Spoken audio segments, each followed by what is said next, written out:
जय हिंद। नमस्कार प्यारे साथियों, स्वागत है आप सभी का उत्कर्ष एकेडमी खिलचीपुर के ऑनलाइन प्लेटफॉर्म में।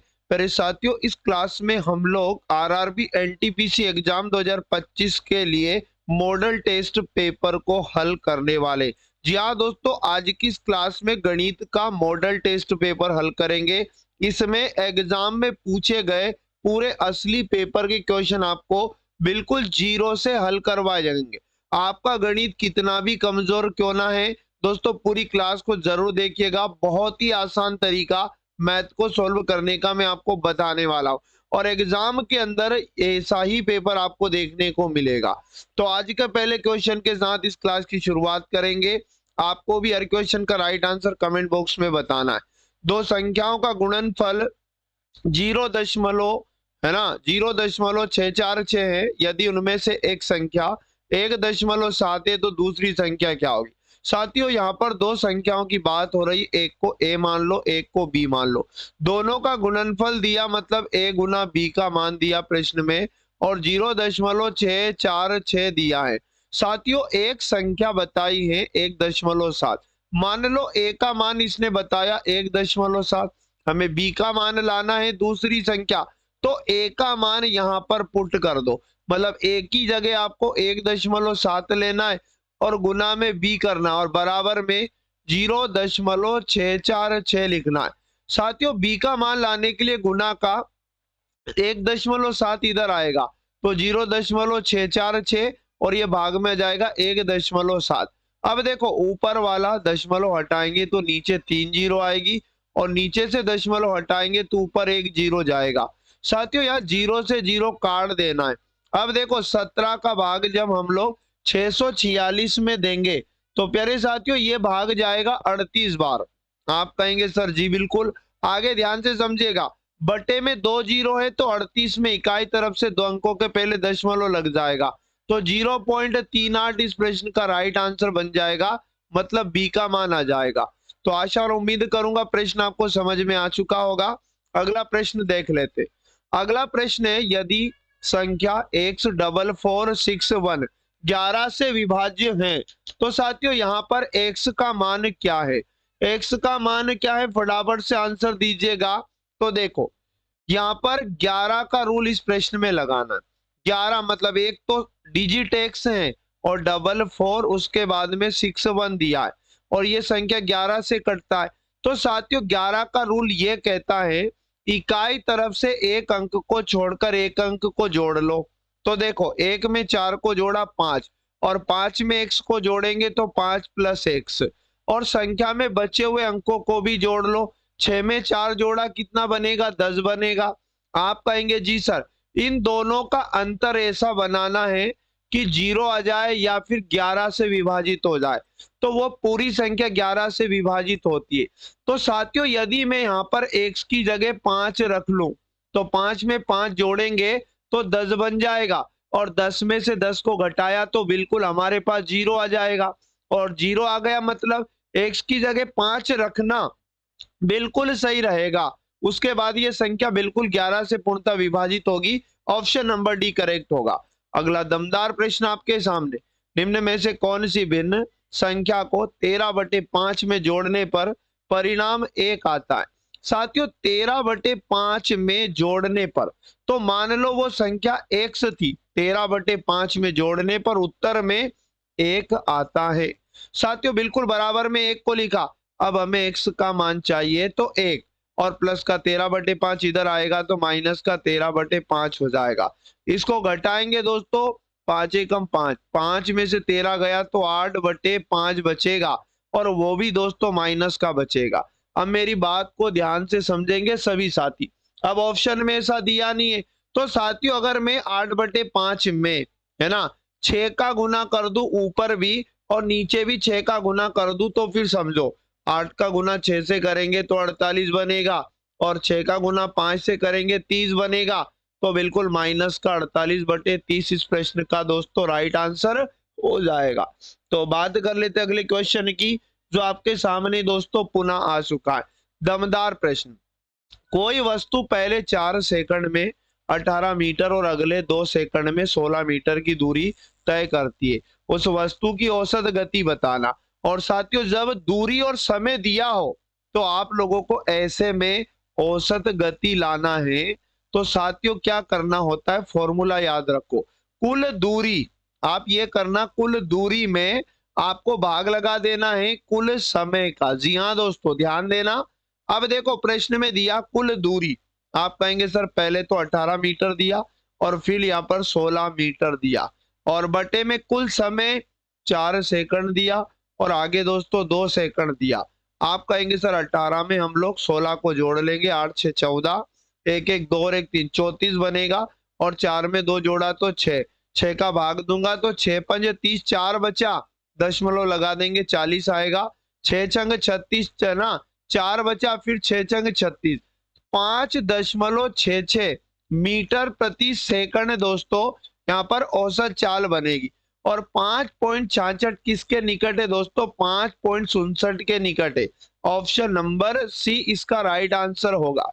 आप कहेंगे सर बी वाले में भी 5.67 दिया, लेकिन दोस्तों देखो मीटर प्रति सेकंड में आएगी एवरेज स्पीड और यहाँ पर तो मीटर प्रति सेकंड दिया ही नहीं, इसलिए बी वाला रॉन्ग हो जाएगा, ध्यान रखना। और यहाँ पर ए वाले में भी देखो मीटर दिया है, प्रति सेकंड कहाँ दिया, ठीक है ना, तो याद रखिएगा। आगे बात करते हैं अगला क्वेश्चन, दो सह अभाज्य संख्या संस्था का HCF होगा।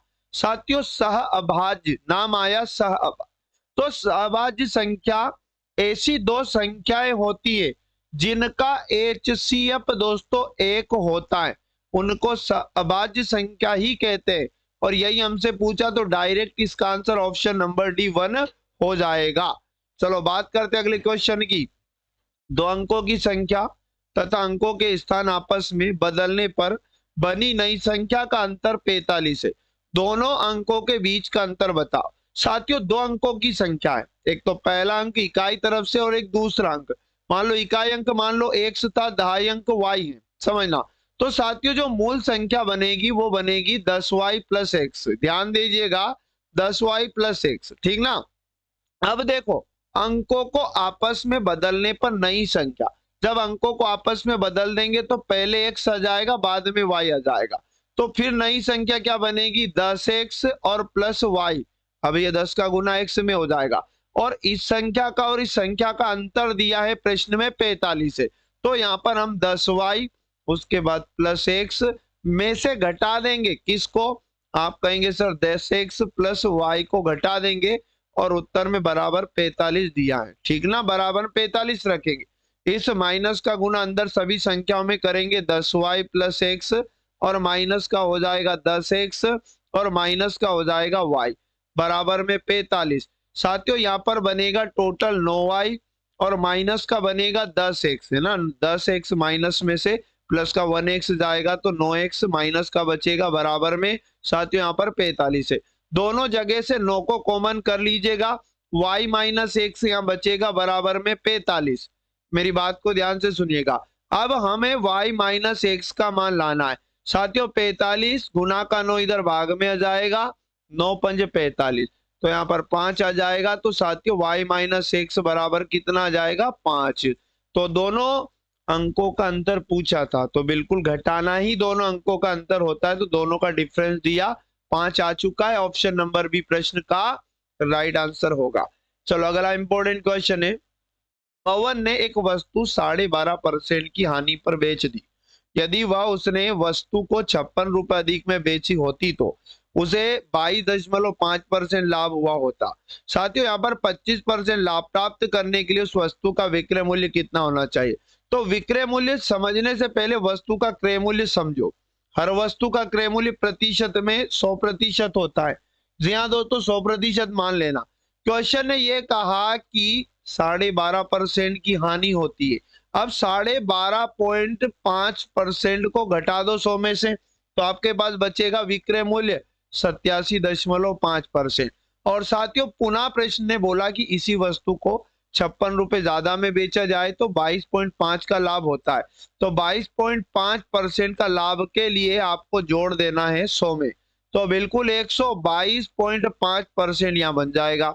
इन दोनों का अंतर दिया है, इन दोनों परसेंटेज का अंतर अगर हम लोग जानेंगे तो साथियों 35% का अंतर है और 35% का मान प्रश्न में दिया है 56 रुपए।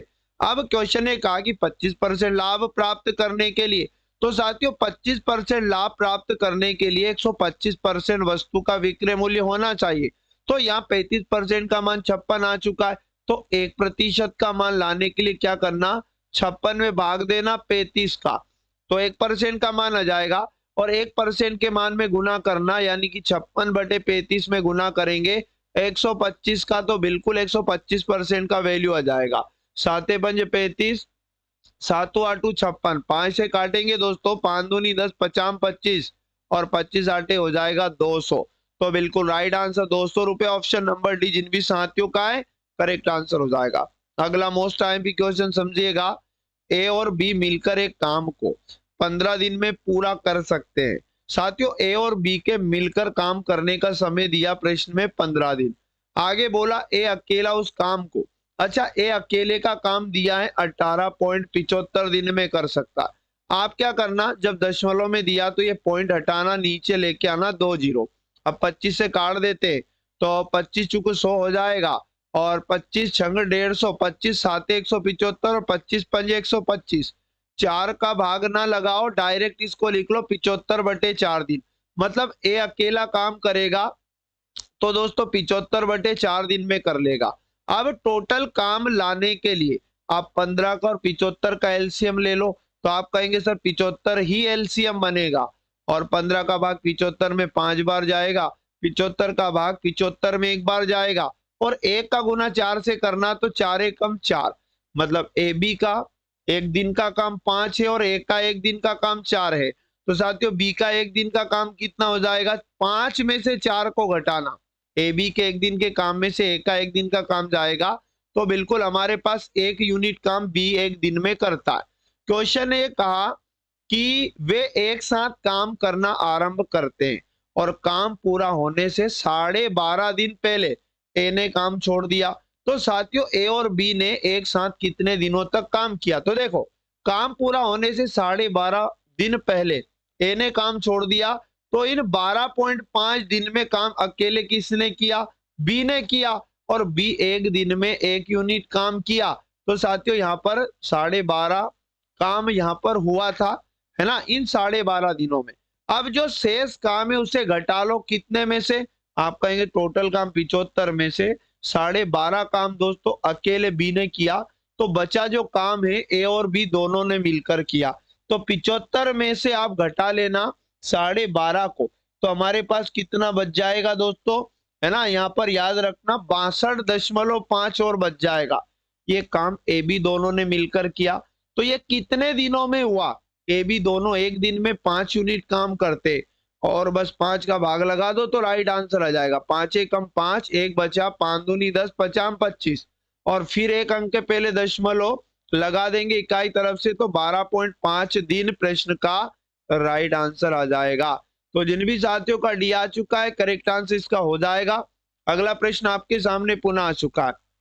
अच्युत 25,000 रुपए का निवेश कर एक चाय की दुकान खोलता है, ठीक है ना, वह इस राशि का 30% दुकान की फर्निशिंग पर और 20% दुकान के लिए अन्य सामग्री खरीदने में करता है। अपनी दुकान के लिए बाकी के सामान खरीदने के लिए अब उसके पास कितने रुपये बचे, तो सुनो 25,000 रुपया जो उसने, याद रखना, निवेश करने की सोचा है 25,000, प्रतिशत से करेंगे तो अपने आप में 100% थे। इसमें बोला गया कि 30% तो चाय की दुकान जो थी उसमें फर्निशिंग पर खर्चा हुआ और 20% दोस्तों याद रखना दुकान के लिए, है ना, अन्य सामग्री खरीदने में करता है, तो टोटल उसका खर्च जो हुआ दोस्तों वो 50% हुआ। अब देखो बाकी उसके पास कितना बच चुका है, 100% में से 50 गया तो 50% और बचा, इसको घटा लिया इधर, ठीक है ना।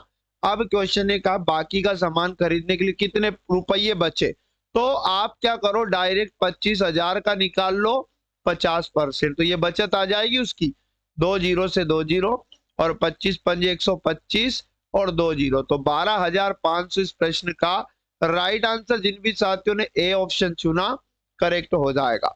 अगला मोस्ट और आईएमपी प्रश्न है, उमा एक टेरेस पार्टी का आयोजन कर रही है। वह कुल अनुमानित व्यय को निम्न 5 मदों के लिए टेबल के अनुसार निर्धारित करती है। देखो, जैसे कि पहला पहला जो उसका व्यय है 1 नंबर का 30% व्यय किया, प्रतिशत में व्यय दिया है और व्यय की मदे दिया, पहला, दूसरा, तीसरा, चौथा, पांचवा। क्वेश्चन ने कहा कि वह 850 रुपए मद 3 पर व्यय करती है। अच्छा, मद 3 पर देखो, मद 3 पर है ना 10% खर्चा हुआ, मतलब प्रश्न में प्रतिशत के अनुसार तो 10% है और संख्या में खर्चा 850 दिया। तो यहां से हम क्या करेंगे, 10% का मान मिल चुका है तो 1% का मान लाने के लिए 850 में 10 का भाग देंगे, 0 से 0 कट जाएगा तो 85 रुपए 1% का मान आ जाएगा। तो मद 2 और मद 5 पर उसका कुल व्यय कितना है, तो मद 2 पे देखो 20% उसका खर्चा है और साथियों मद 5 पर उसका टोटल खर्चा 15 है। तो 20 में 15 को जोड़ देंगे तो बिल्कुल 35% खर्चा दोनों मदों पर है। तो आप क्या करो, 1% का मान आ चुका है 85, तो हमारे पास 35% का मान लाना है। तो 1% के मान 85 में 35 का गुना कर दो तो आपका राइट आंसर निकल के आ जाएगा 2975। दोस्तों याद रखना, इन दोनों मदों पर खर्चा आ जाएगा। ऑप्शन नंबर बी हमारे प्रश्न का बिल्कुल राइट आंसर हो जाएगा। तो साथियों इस क्लास में इतना ही पढ़ेंगे, पुनः नेक्स्ट क्लास में मैं आप लोगों को अलग अलग टाइप के क्वेश्चन प्रतिदिन क्लास की मदद से कवर कराऊंगा और बिल्कुल सरल और आसान तरीके से प्रश्नों को मैं आपको समझाऊंगा। हर प्रश्न आपको जरूर समझ में आएगा, बस रोजाना इस क्लास को वॉच करना है, देखना है। अगर आपने अभी तक चैनल को सब्सक्राइब नहीं किया, कर लीजिएगा और बेल आइकन को ऑन कर लीजिएगा, जिससे साथियों क्लास का नोटिफिकेशन मिलता रहेगा। और अगर आपने क्लास को लाइक नहीं किया तो लाइक कर दीजिएगा, अपने दोस्तों तक शेयर कर दीजिएगा। जी हाँ दोस्तों, मिलेंगे पुनः नेक्स्ट वाली क्लास में, तब तक सभी साथी पढ़ते रहें, मस्त रहें और स्वस्थ रहें। जय हिंद, जय भारत, वंदे मातरम।